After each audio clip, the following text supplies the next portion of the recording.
Village service ఇనాం, ఇంకో పక్కన మరో 1,00,000 ఎకరాలకు విముక్తి కల్పించాలని 2019లో ఒక ఆర్డినెన్స్ తీసుకొచ్చి కేంద్రానికి పంపించాం.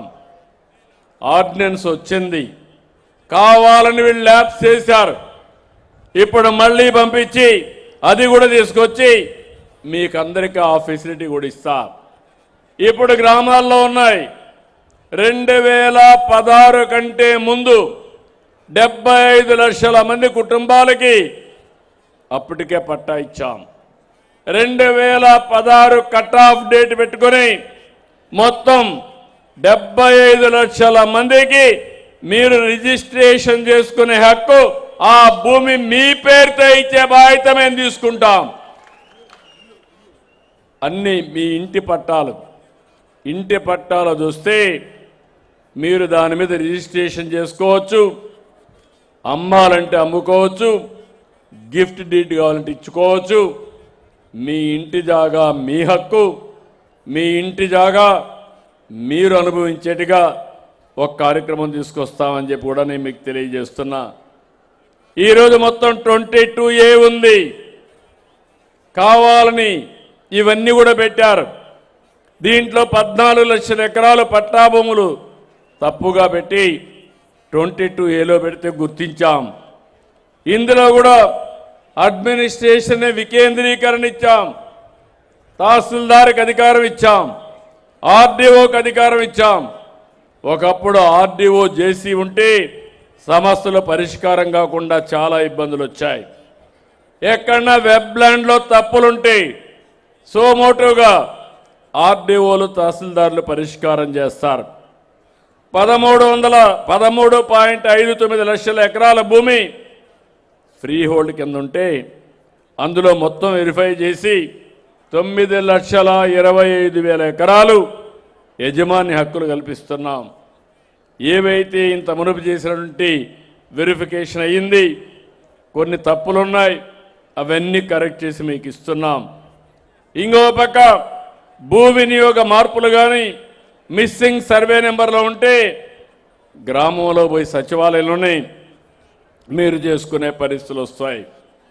ఇంకో పక్క మ్యుటేషన్ కూడా, మార్పులు చేర్పులుంటే అవన్నీ కూడా మ్యుటేషన్ చేసుకోవాలంటే అవన్నీ కూడా ఇప్పటికీ 9 లక్షలు చేశాం. సేల్ కానీ గిఫ్ట్ కానీ అదే మరి పార్టిషన్ డీడ్స్ కానీ 100% ఆటో మ్యుటేషన్ తీసుకొస్తాం. పట్టణ ప్రాంతాల్లో ఉండే ఆస్తులు కూడా ఆటో మ్యుటేషన్ తీసుకొస్తాం. నేను ఇక్కడుండే రెవెన్యూ డిపార్ట్మెంట్కి ఒకటే ఆదేశాలు ఇస్తున్నా, ఏ రైతు కూడా మీ దగ్గర రావాల్సిన అవసరం లేదు. ఒకసారి ఆస్తి అమ్మితే పట్టాదారు పాసు పుస్తకం అతనికి వెళ్ళాలి, మీ చుట్టూ తిరగాల్సిన అవసరం లేదు. ఇంకో పక్క రెవెన్యూలో కూడా సంస్కరణ తీసుకొస్తాం. రిజిస్ట్రేషన్లో కూడా మీరు రిజిస్ట్రేషన్కి పోయి రోజుల తరబడి ఉండి అక్కడ డాక్యుమెంటరీ రైటర్ దగ్గర నుంచి ప్రతి ఒక్కరికి డబ్బులు ఇచ్చి లేనిపోని సమస్యలు వస్తున్నాయి. ఆటోమేటిక్గా ఇమ్మీడియట్గా మీ రిజిస్ట్రేషన్ చేసే పరిస్థితి కూడా తీసుకొస్తాం. వారసత్వంగా భూములు వస్తున్నాయి. 10 లక్షల రూపాయలు తక్కువ ఉంటే, విలువ ఉంటే దానికి 100 రూపాయలు, 10 లక్షల కంటే పైబడి ఉంటే 1000 రూపాయలతో మీరు రిజిస్ట్రేషన్ చేసుకునే అవకాశం ఇస్తాం. చాలామంది వారసత్వ భూములుంటే మీరు సరిగా చేసుకోవడం లేదు, దానివల్ల కూడా ఇబ్బందులు వస్తున్నాయి. అవన్నీ కూడా పూర్తి చేస్తాం. ఈ సందర్భంగా ఒక్క మాట మిమ్మల్ని అందరినీ కోరుతున్నా, మీలో కూడా ఒక ఆలోచన రావాలి. అన్నదమ్ముళ్ళ మధ్య ఆస్తి తగాదాలు అంటే మీకందరికి కూడా అలాంటి వ్యక్తి మనకు ఆదర్శం వద్దు. తల్లిని కోర్టుకి ఇచ్చిన వ్యక్తి మనకు ఆదర్శం కాదని మరొకసారి మీకు తెలియజేస్తున్నా. ఎక్కడికక్కడ అన్నదమ్ములు కానీ కుటుంబ సభ్యులు కానీ భేదాభిప్రాయం లేకుండా నేను చాలాసార్లు చూశాను. గట్ల దగ్గర 1 సెంటుకు కొట్లాడుకొని పోలీస్ స్టేషన్కి పోయి కోర్టు చుట్టూరు తిరుగుతూ ఆ ఇంటి కాకి ఈ ఇంటి పైన వాలడానికి లేదని లేనిపోని గొడవలు పడతా ఉంటారు. అలాంటి కక్షలు మనకొద్దు. గౌరవంగా బతుకుదాం. పోలీస్ స్టేషన్ పోతే ఏమవుతుందో మీకు తెలుసు. నేను ఎంత మా పోలీసులు మంచోళ్ళన్నా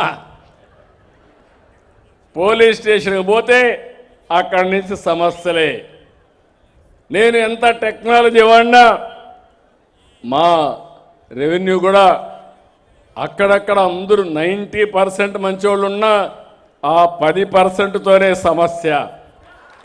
వాళ్ళకు నాకు పెద్ద కంట్రోల్ చేయాలంటే నేను స్పెషల్గా టెక్నాలజీని వాడే పరిస్థితి వస్తున్న. మనుషులు మారిపోయారు. ఒకప్పుడు విలువలు ఉన్నాయి, అవి కూడా మాట్లాడతా. ఎందుకంటే ఇలాంటి చూస్తే చాలా బాధేస్తుంది. అందుకే కలెక్టర్గా విజ్ఞప్తి చెప్తున్నాను. విభేదాలుండే గ్రామాలు ఐడెంటిఫై చేయండి. 4 విజిట్స్ అనే ఒక కార్యక్రమం పెట్టారు నెల్లూరులో. చాలా సక్సెస్ అవుతా ఉంది. ఫస్ట్ విజిట్ పోయి వాళ్ళని అర్థం చేసుకోవడం, హితవు పలకడం, రెండోసారి మూడోసారి వెళ్ళడం, ఆ ఊరిలో ఉండే పెద్దలను కూడా కూర్చొని పెట్టడం, 4వసారి వరకు చేయగలిగితే 180 సమస్యలు పరిష్కారం అయిపోతున్నాయి. ఎగో ప్రాబ్లమ్స్ వద్దు మనందరికీ. ఎక్కడికక్కడ పట్టుదల వద్దు. బాగుపడే ఆలోచనలు చేద్దాం.